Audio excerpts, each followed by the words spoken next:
but leaving it open enough for people to experiment, to play, to come up with things that you never imagine on your own.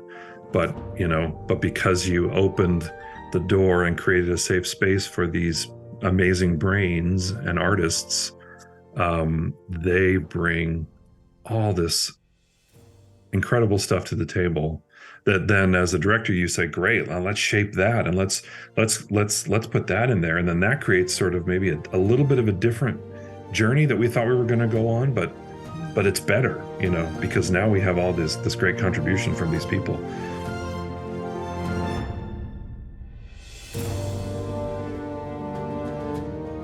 Hi, Petra. Hi, Steve. How are you? Good. How are you? I'm fine, thanks. It's so lovely to meet you here on Zoom. Likewise. Thank you for having me. This is really great. Yeah, no, I've been looking at your work. You've done so much, and you're an animator and a director and a storyteller. Or is that all the right things to say? Yeah, About your work? definitely. That kind of covers it. Yeah. And animation is how did you get to get into this industry? I mean, is it were you as a child fond of drawing and so on? Yeah, gosh, ever since I can remember, I love drawing cartoons, just cartoon characters. And I think seeing it was really Disney animation that made me want to draw. I'm not quite sure what connected in my brain, or the circuit somehow just connected when I went to the theater and I saw Disney animation on those big screens, and it was just so beautiful. And I particularly loved the characters. Something about the eyes, the way they expressed, the way they moved. It made me want to go home and try to capture that on paper, try to draw those characters. And so drawing expressions, like trying to convey an attitude or a feeling in a character through their face, through their body language, became a real fascination for me. So that was kind of how it started. Really? And in school, did you take art lessons, or was this just something you did by yourself? Yes, I took, I had, our school always had an art program. I was very lucky that we had that. So I enjoyed that. That was always my favorite class of the day. And then I found out about this school here in California called California Institute of the Arts. I was reading through a magazine, and there was this was around high school time. I was trying to figure out, well, what am I going to do when I graduate? And I want to pursue animation, but I have, this was 1986, 87 ish. There was really I had no idea could I go study that somewhere. As far as I knew, I couldn't. So I was kind of looking into, well, do I major in a fine arts program? Do I do something more practical like architecture, which is still somewhat artistic, but a little more technical than where my brain lay? And then I was leafing through this magazine, and I found this article about this place called California Institute of the Arts that has an animation program, and my brain just exploded. Really? And I said, oh my gosh, I have to go here. And then in learning more about it, it was a school that really Walt Disney had founded back in the kind of like mid to late 60s, prior to his death. He had combined two art schools out here in LA. There was the LA Conservatory of Music, and there was another school called the Chenard Art Institute, where a lot of his artists had gone to school. And so he combined those two into this one big art collective that had dance, music, theater, film, and art programs. And then in the film school, they had a character animation department that was kind of sponsored and supplemented by the Disney studio. So, I mean, that I had to go to this place. I was going to apply no matter how long it took, but I was going to go to this place. So I was very fortunate to have gotten in. And I came out here to California right after high school and went to Cal Arts for a few years. Was it a difficult process to get in? Because if it's, if there are not many places like that, I'm sure there are many people who want to get into a school like that. Yeah, they required a portfolio, which I never put together before at that point. So I, worked on that. You had to write a whole piece about kind of what your ambitions were and what you wanted to do. Why did you want to be in animation? What about it was interesting to you? And yeah, I was very lucky to get in on my first try. So that was really, really great. Yeah, I mean, this must be, a great privilege, but also then to be able to work in this field. And you worked for Disney as well. Yeah. So how did you get this wonderful job then for college? Because I Yeah. think must be any or every animator's dream to work for Disney. Yeah, and particularly for me, like I said, being such a fan of Disney at such an early age, it was really the realization of my first real dream in life, which was to work there. But what's interesting is what I wanted to do at the time when I was a kid. I wanted to be an animator and actually bring the characters to life. Do the drawing and do the movement of the characters. So I got out of Cal Arts and I went to work. Not quite. It was a few years that I went before I got to Disney. I first worked at a studio called Hyperion Animation, and I started as an animating assistant, and then I became an animator. So I was doing the thing that I wanted to do, and I quickly realized I'm not a really good animator. I actually think I enjoy the drawing. Yeah. But there's a whole technical side to animation, especially 2D animation, that my brain just was not grasping. I struggled a lot on the job. I was okay, animating at Cal Arts on my own personal projects, but when I had to, work in the industry and maintain a certain amount of film footage that I was animating every week, and I just was stumbling.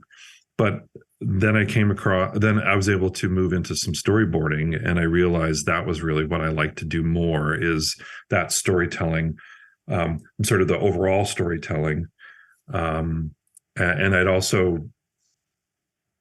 I started getting interested in that later in my life as a teenager. I started learning more about filmmaking, screenwriting, and that opened kind of a bigger door. So I moved into storyboarding and directing at this studio, and then I got the great opportunity to go to Disney Animation as a story artist and continue continue my love of telling stories and learning more about how you tell stories, and becoming a better storyboard artist and a better writer, that kind of thing. Then I started at Disney in '95 in the story department on Tarzan. That was my first film. And I love that film. The Disney. I think I saw that one in the cinema alone. I think about 6 times, because the music and the whole story and the whole mother and baby. That relationship, that was so wonderful. But back to the work as an animator, and like you say now, when I spoke to Jeff Ranjo as well, we were talking about this. I think we don't know much about behind the scenes of animation, because we think, first of all, you think, okay, animator, and you draw all the pictures, but there are so many aspects of this job, and like you say now, just the storyboard and the character development and the whole story. That's also something that we don't think about, as when we watch these films. Right. Yeah, it's the storyboard process is really integral to the making of these movies, but at the same time, it's a very invisible process, because your work never makes it on screen. It does in sort of a kind of an invisible way, in that the story that you develop, the drawings that you do as a storyboard artist, you're planning out shots, and you're working through the characters and their arc, emotional arc through the story. You're working out all that stuff. So it's there, but it's never your drawings that are up on screen. It's always somebody else's drawings or somebody else's artwork.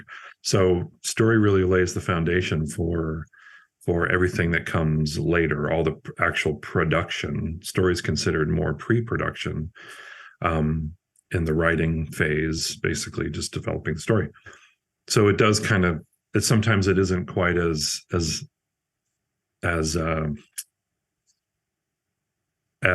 evident as part of the process Yeah. of making animation, um, much to the frustration sometimes of story artists, because you know, it's kind of a common thing with story artists. People always ask, "Oh, you worked on this movie. Well, what scenes did you do, or you know, what part did you draw?" And so you kind of have to say, "Well, I drew this part a few years before it actually got onto the screen. I did this stuff, but you don't see my drawings on screen. You don't see, you know." So Yeah. Yeah. sometimes it's hard to explain exactly what it is, but But now explain to me, for example, you were also involved in the Emperor's Groove, mhm, that film. Also mhm. one of my favorites. That, but now Thanks. where does it start? If you do the storyboard, are you developing the story in the storyboard? So are you a few people working together and developing these different characters to get the story and the whole humor of it in? Is that all happening on Yes. the storyboard? Yes, it's a real team effort. You have your director or directors. Sometimes it's a solo director. Sometimes it's a directing team. You have a writer or writers. Sometimes it's a solo or a team. Then you have a role called a head of story or story supervisor. That's kind of the liaison between all the storyboard artists and the director. And then you have all the storyboard artists underneath that head of story. Anywhere from 5 to 12-ish story artists is kind of average for an animated film. So that team, you know, led by the director, is creating the stories, creating the characters. It's creating everything. The director is the one that kind of sets the course and communicates their vision for the film and what they want to say about the film thematically, and again really sets that stage for everyone to play basically and develop the story. So storyboard artists work in concert with writers. Writers do it with words. Storyboard Yeah. artists do it with images, Mm. with pictures, and together you shape this thing that has no shape when you begin. That's just Yeah. this, you know, empty blank page. Mm. You create characters, you create worlds, you create relationships between those characters, and hopefully you create something with meaning and that can connect to an audience. Do you have fun in the process? Because these films are all have such great humor as well, you know, in the story. So and between each other, do you really come up with, "Hey, let's do this"? Is it that type of thing? Really? Yeah, it is, especially on something like Emperor's New Groove um, was a real. If you talk to anybody who worked on the story Mm. team of Emperor's New Groove, they will just go on forever and gush about how Really? much fun it was. And Mm. that all comes from the top. That comes from the leadership, the director and the producer, Mm. and then the leaders that are under them. Uh, and that particular film, the director and the producer were wonderfully down to earth, but also just really bound and determined to have fun making this film. So they set that tone really early on. Other films, it all depends on the makeup of the team and the leadership and kind of how everybody gels. They're Some are more difficult than others, depending on personality differences and circumstances. Some stories are harder to crack than others. Okay. They take longer to kind of really figure out what is this movie about and who are these characters and what is it.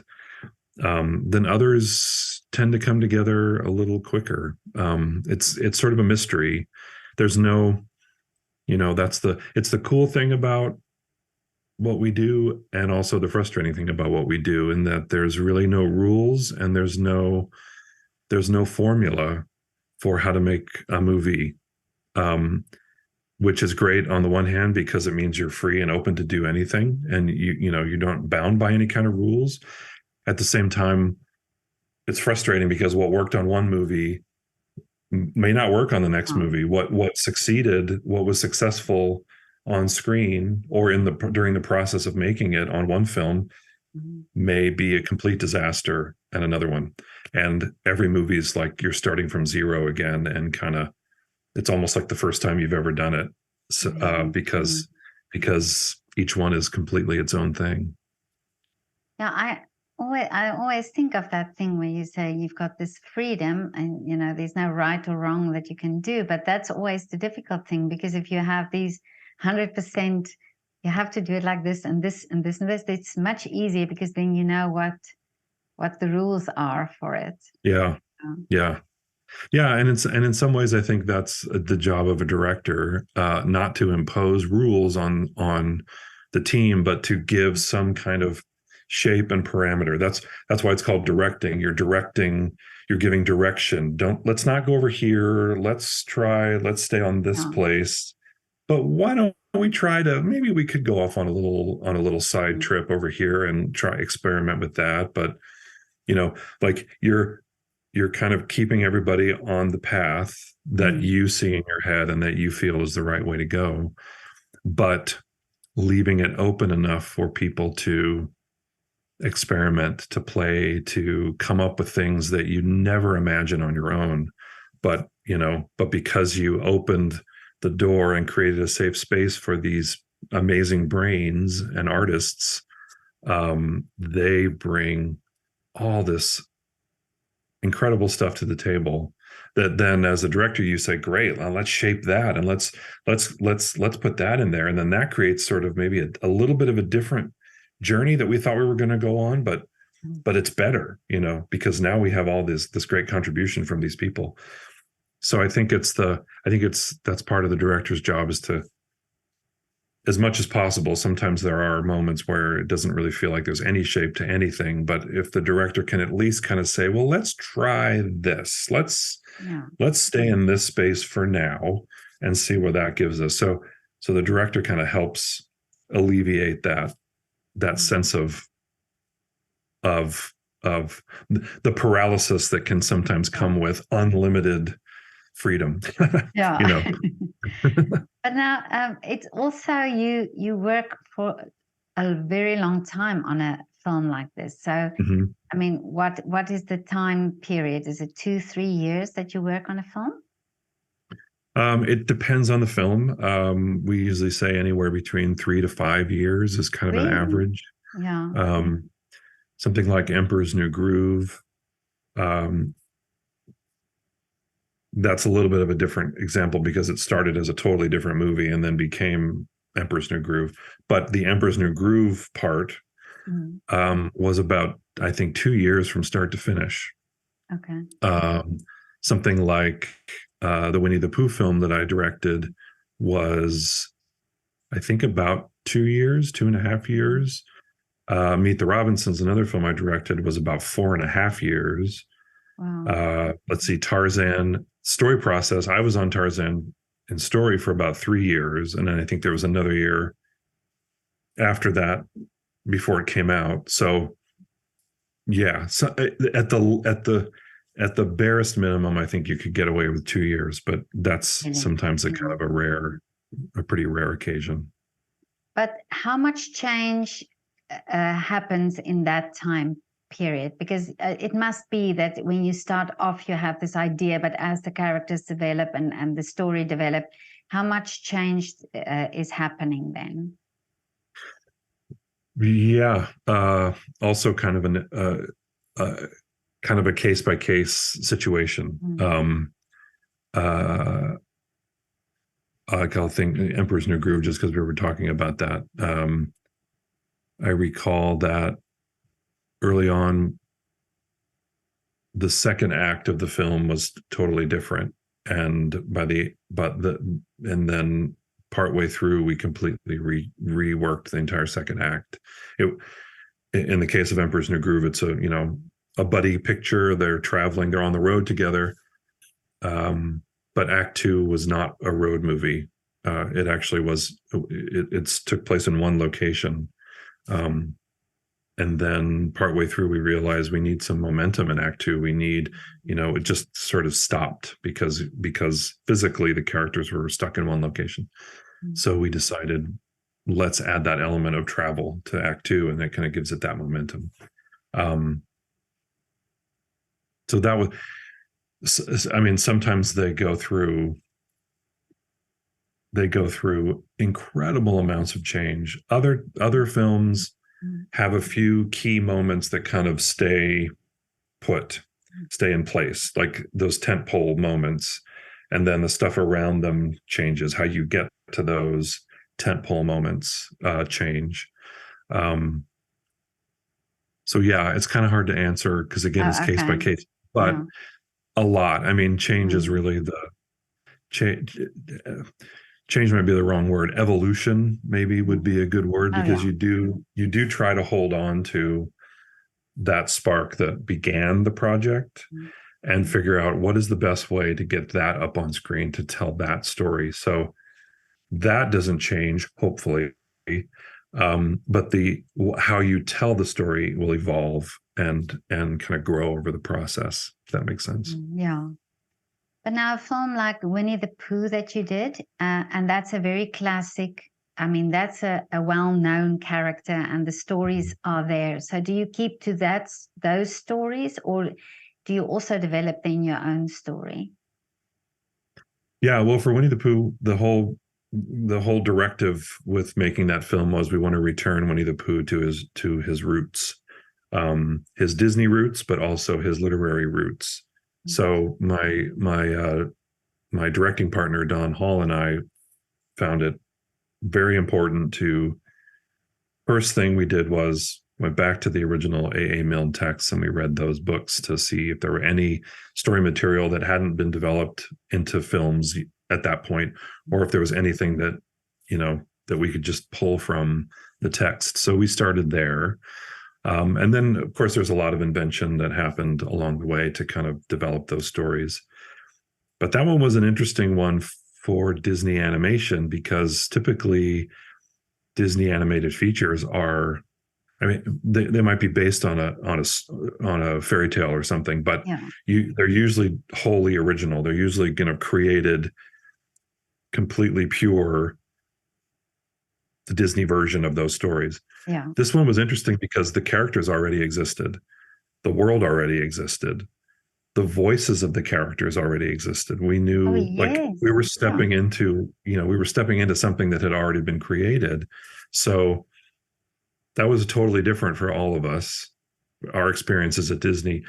And what was great is it made it so that we could start on day one. We could start drawing already. Like, we could start working because we knew how the characters spoke to each other. We knew their relationship dynamics. We knew what the world was like, the parameters of the world, and that actually made it really fun, because we didn't have to have that year or so process of like, okay, who are the characters? What is the world? That again, back to that blank page syndrome of, okay, we have to come up with something from scratch. We didn't have to do that on Winnie the Pooh. So that was very freeing.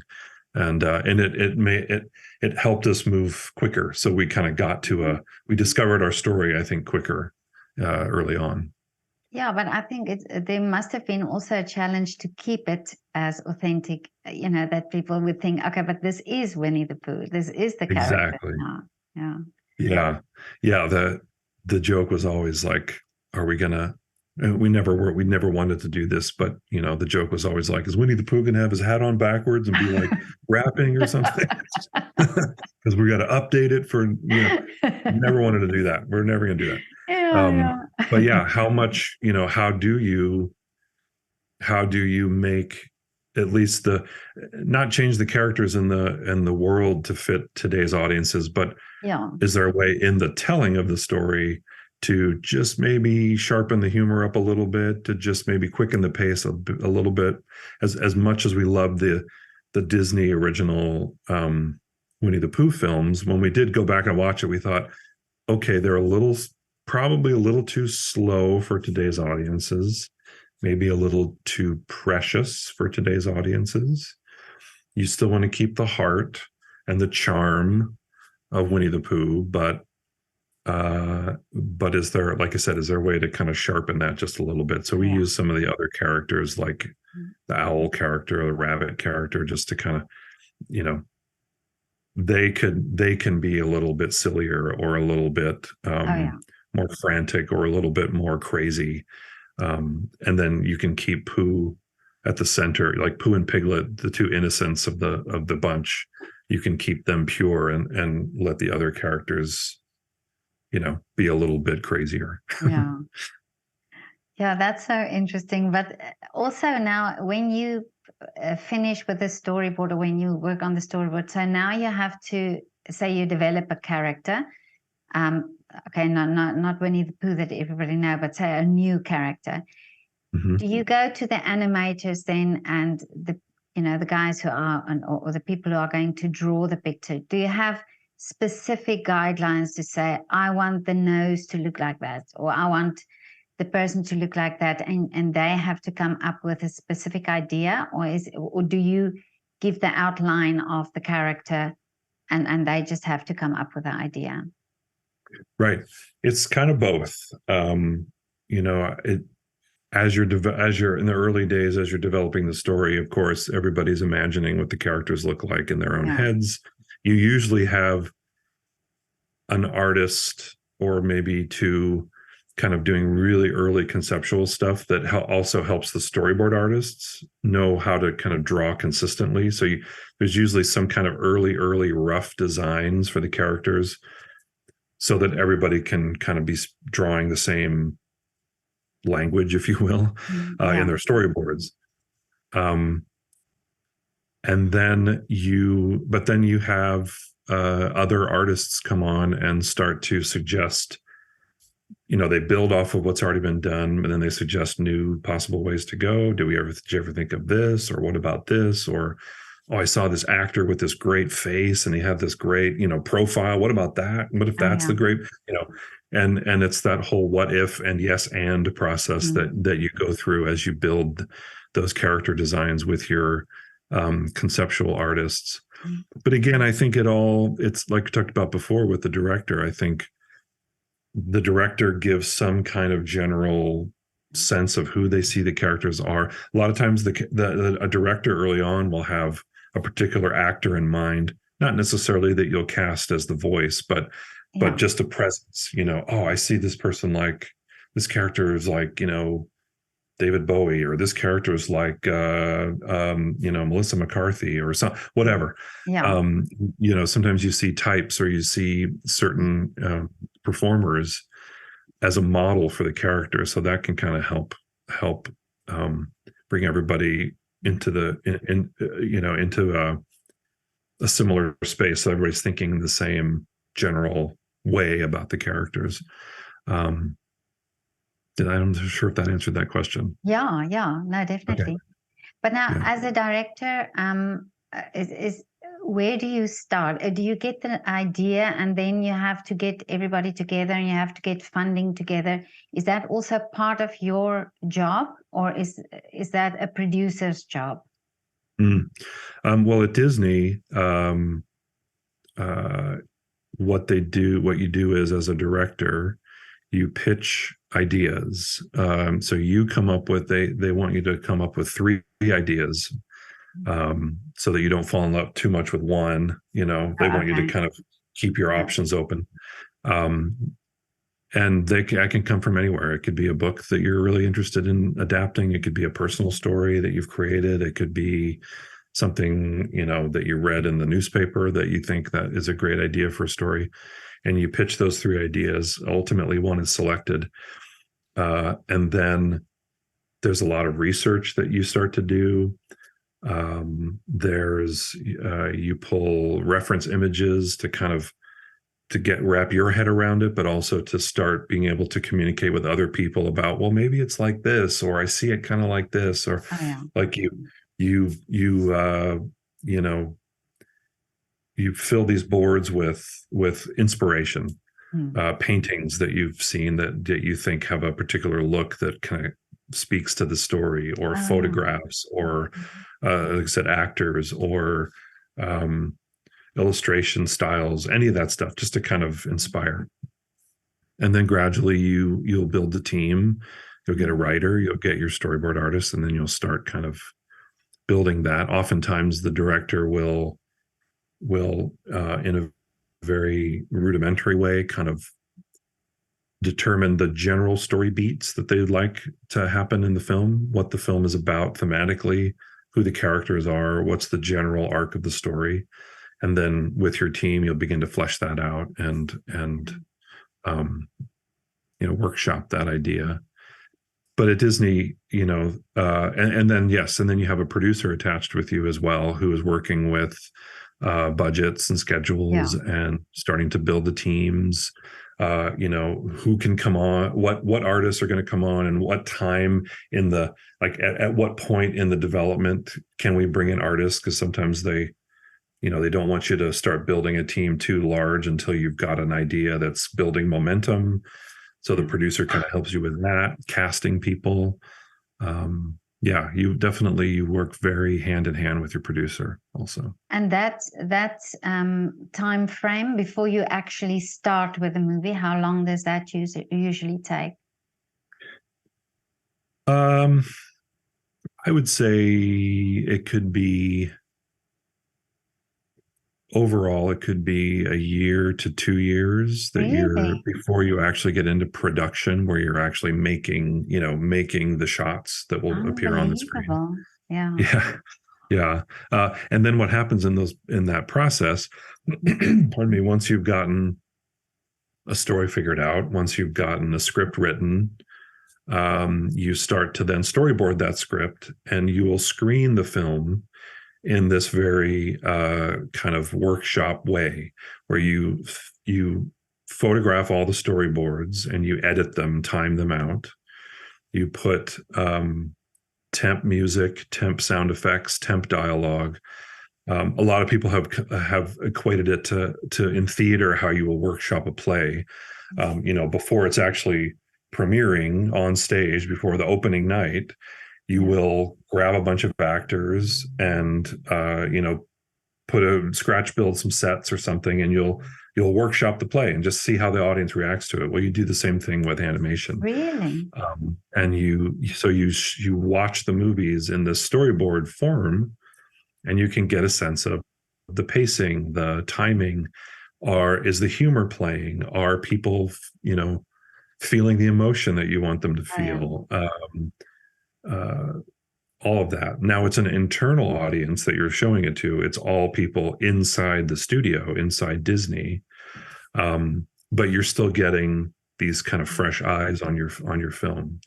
So you'll screen it, you'll get your feedback, you'll get notes from people, and then you'll kind of decide, all right, let's I agree with these notes, let's implement those notes, and let's see where we can go for the next screening. And oftentimes you're screening every 4 months, maybe you're doing another storyboard screening, Mm. turning them around very quickly, in the hopes that by the time you're ready to start actual production, you've gotten your story, let's say, 75% of the way there. Now, when production begins, you're still doing story revisions. Story Really? revisions really never end until, like, I don't know, maybe it feels like maybe 6 to 8 months before the movie actually is released. Mm. Um, because you can do that with animation, because Mm. it's not about, well, we got to go back and rebuild these sets and get the Oh, actors yeah. back because they've moved on to other projects. I mean, all the assets are right there. It's all here with us in our hands. Um, it can cause a lot of problems if you're mucking around with the movie a little too late in the game. So you try not to do that, but you do have the ability to kind of really hone and hone that film up until the last minute in animation. But I also spoke to Jeff Dana. He's a film composer, and Oh he yeah. talked about and he talked about a music composer, and he talked about the music. I asked him about writing music for animation, because that's completely different to a film. So when you work with a composer for an animation film, do you also have a specific idea of, or do you also leave this up to the composer to know the story of, or on what at what time does the composer then come into to play with the film? Right. Well, hopefully hopefully you as the team making the movie have gotten pretty much the whole movie at least animated. Because the composer is going to be working to, sometimes they're composing cues that are hitting actual, beats on screen. Like sometimes, you know how it is sometimes in music, a character will make a gesture and the music will go boop, they're trying to get down to exact timing. So if you're still adding animation into your movie when the composer's working, they're gonna be a little bit at a disadvantage, because certain things they're not going to be able to finalize until you get at least the approved movement of the characters in the camera. Maybe it's not all in full color yet. Maybe it doesn't have all the final lighting. Maybe all the bells and whistles aren't quite there. You have to make sure that at least you've got the majority of the movie animated, so the composer can work to that. So then all right. So as I said, we do these storyboard screenings and we put in temp music, and we're usually just our editors and our music editors have huge libraries of movie soundtracks, and you're just pulling cues from other movies to stick in your film to kind of give it a feeling of a score, of a movie score, which of course is going to be totally replaced by a composer. So I learned a really interesting lesson about this on Meet the Robinsons. Our composer was Danny Elfman, who I was a huge fan of, amazing film composer. And he had a really, I had never thought about this, but he had a really interesting point of view when we started working with him. He said, he referred to something as this concept called temp love. And he said he has been bitten so many times by directors having temp love for their temp score. And what that means is, because live action does this as well. Live action will oftentimes put in this temporary film score from other movies just to kind of give a sense of the emotion. And his experience in the past is that he's had directors listen to his cue for a particular part of the movie a couple times, and then they would say, can we listen to the temp score again? And they'd bring back in the temp score, and the director would say, yeah, I prefer the temp score, make it like that. And so he would get handcuffed by directors who fell in love with their temp score and couldn't get that out of their head, so much so that they imposed that on him. And he said the reason he doesn't do a lot of animation is because he knows that animation directors live with their temp scores for years. Really? And that his fear was that he was going to walk into a situation and the director was just going to say, make it like the temp. I can imagine that must be Fascinating. so frustrating. Yeah. It made total sense to me. So when we first sat down to watch the movie, we turned off the temp score. He didn't want to listen to it. He didn't want that in his head at all. So that meant for us, we were really starting from scratch with Danny. Now, Danny is incredibly smart and incredibly talented and knows what he's doing. So the irony is that even without hearing the temp score, it's like he knew what our temps like. He did exactly what Really? we wanted without having to hear the temp score, because he picks up on the movie, and Yeah, yeah. you show him the film, you talk through it, he gets it, Mm, and then he comes back with he played synthesizer demos for every cue in the movie for us, mm, and it was all like spot on. It was a dream. There were yeah, little things sometimes we'd say, oh, what about this, or maybe we could try that. yeah. Versus on Winnie the Pooh, the composer was Henry Jackman, who's also amazing. But Henry was totally fine listening to the temp score. He didn't have an issue with it. We listened, watched the movie with the temp score. He's, oh, I see what you guys are looking for, or I see what you're done with the temp score. What if we did something totally different? And we'd say, great, let's try it.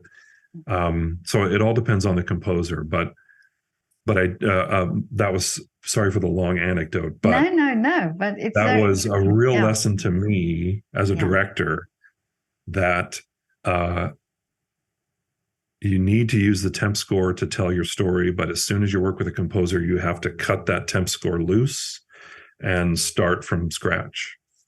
Start from zero with the yeah. composer and build something new with them. Mm. Well, Yeah.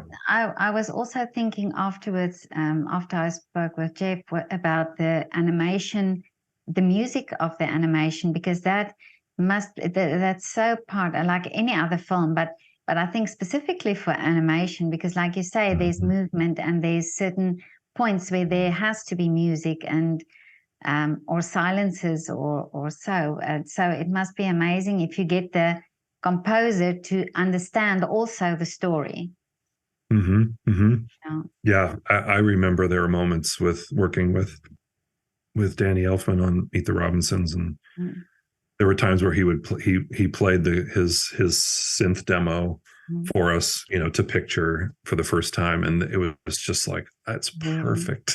really. That's perfect. Yes, there were so many moments, and again, I had been such a fan of Danny for years and years and years. So there was, number one, there was just kind of the dream of, I'm sitting next to Danny Elfman and he's writing music for a movie that I directed. This is kind of hard to believe. Wake me up. Am I dreaming? But then he just got it. Mm, And these film composers are super smart. They get it. And you know, you don't have to do a lot. yeah. I think with it goes back to, I'm sure you've heard this phrase, people say 90% of directing is casting. And Mm, if you get the right people in the right roles, you really, as a director, just give them the freedom to do their work, and you don't have to get in there and micromanage and noodle them, because they know what they're doing. And if you cast appropriately, and that means actors, but it also means anybody, in any role on the film, if you got the right people, then your job is 90% over. you know yeah, I can imagine that it's also bouncing off each other and Mhm. the team working together. Yeah, But now, yeah. Steve, about the animation itself, the because it's changed a lot since the older Disney films where it's Hmm. 2D animation, and I still love the old 2D animation. But now that it's changed a lot, it's been doing you've been doing a lot on computer. Hmm. Yeah. Has that changed for you something about the magic of Disney, or do you think this is just a new sort of a new thing that has its own magic? Yeah, I think exactly what you said. It's its own thing, and it has its own charms and its own, you know, uh, power to Mm, tell a story. Um, it's just slightly different.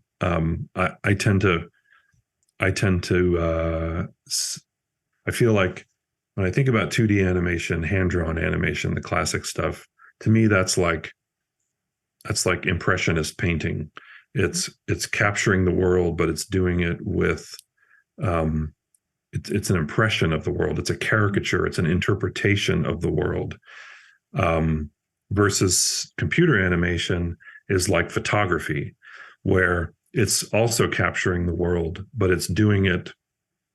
There's still an eye that it, there's still a photographer's eye. There's still a point of view.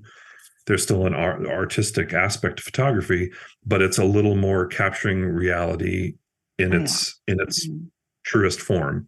mm, Both totally valid, but just different ways of making a statement.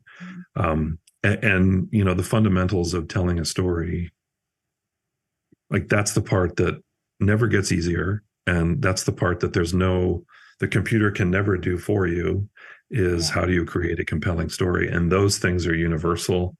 Um, so no matter what the technology is, Mm. to me that's the greatest um, challenge in all of it, is how do I tell this story in the right way? How do I tell the story that will reach an audience and that will make an impact?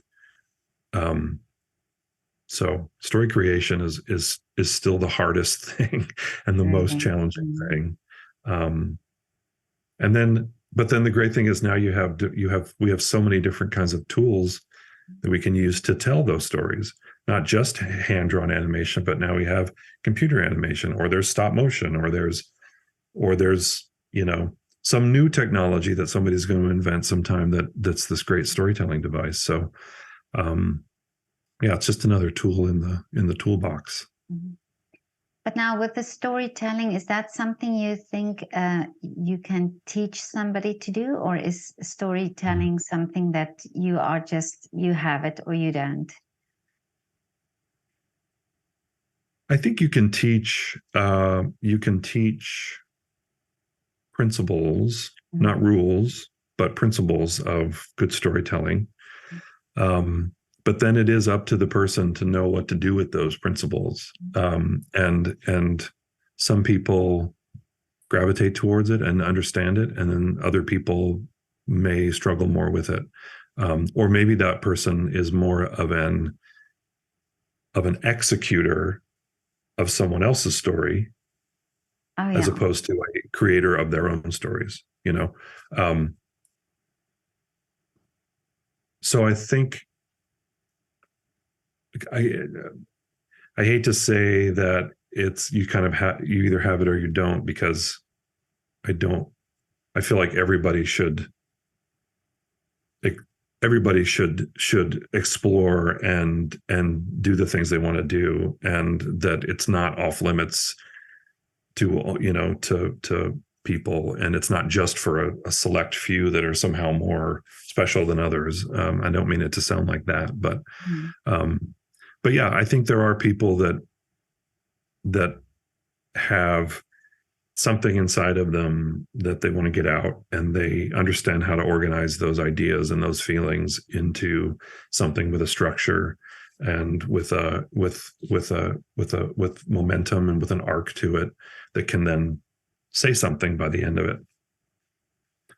And then yeah, maybe the other people are more, they're still great communicators, they're still great storytellers, but as part of a team, Oh yeah. creating a story that's already been kind of that already has a shape to it.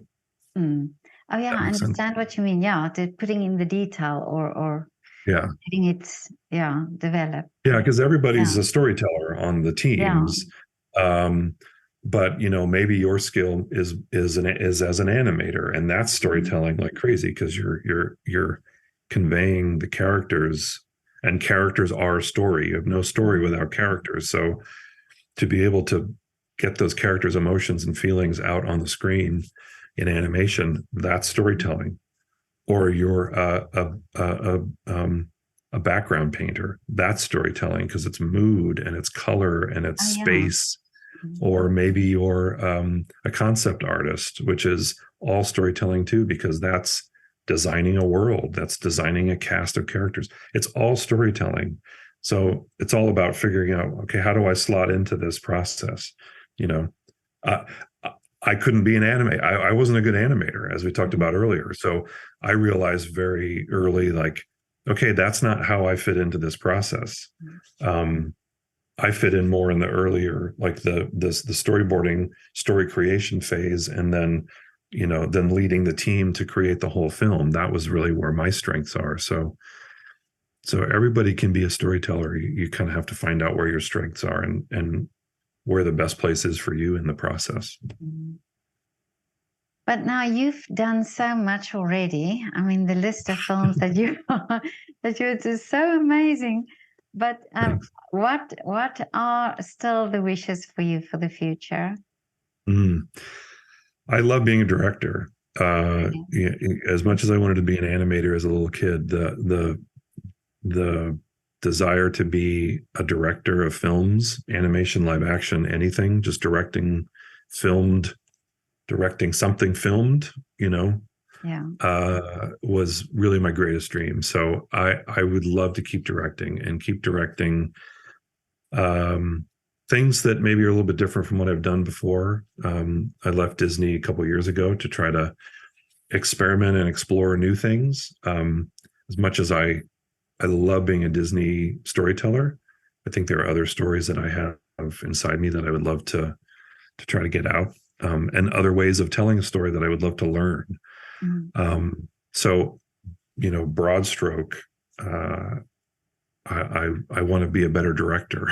Really? That's really what I want in life, is just to keep doing that. But I've been writing a little bit more recently, and I've been working on a book for quite a few years, that's going to be published very soon, hopefully early next year. And it's a Disney history book. It's called Disney In Between, and it's about the Disney studio from 1966, which was Walt's death, to 1986, when the new leadership regime came in and kind of re-energized the studio. But that time between 66 and 86 was really when the Disney studios were struggling because they lost their leader. And they were trying to figure out who they were without him. And as tastes changed and audiences changed and Hollywood movie making changed, they were sort of stuck in a rut. And they also had to redefine, what is Disney for this new world? What does a Disney movie mean for this new audience of the late 70s, early 80s?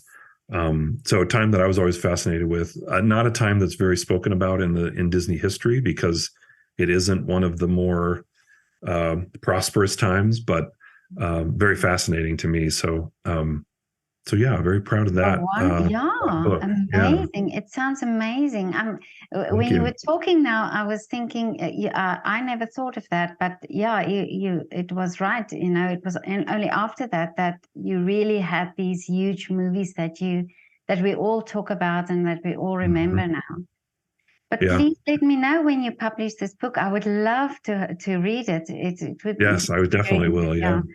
I'm very much a Disney fan or animation fan. I think many of the films that I saw, and I mean, I saw it with my children when they were little, but it's so it's always these great stories, these great lessons, and it always transports you to a different world. And yeah, I just absolutely love it. So. Oh, great. I'm so glad to hear. Please let me know. I would love to. I will. Get my hand on that book. Yeah. Great. But Steve, it was wonderful talking to you. Thank you so much for giving me this insight into the world of animation. I find it very interesting, and I'm sure there's still a lot to know about it, but you've really given a very interesting perspective about your work, and all the best with you as a director. Thank you so much. And I hope that these wishes of yours come true. Thank you very much. Thanks for the opportunity. It was lovely speaking with you. Lovely speaking to you too. And when you come to Vienna, please let me know. Oh, I would love to. I would love to meet you in person. Yes, that would be wonderful. Never been. I would love to go. So yeah, so make that one of your wishes then. Great. Okay. Will. Thank you, Steve. Thank you, Petra. Take care. Bye. You too. Bye-bye.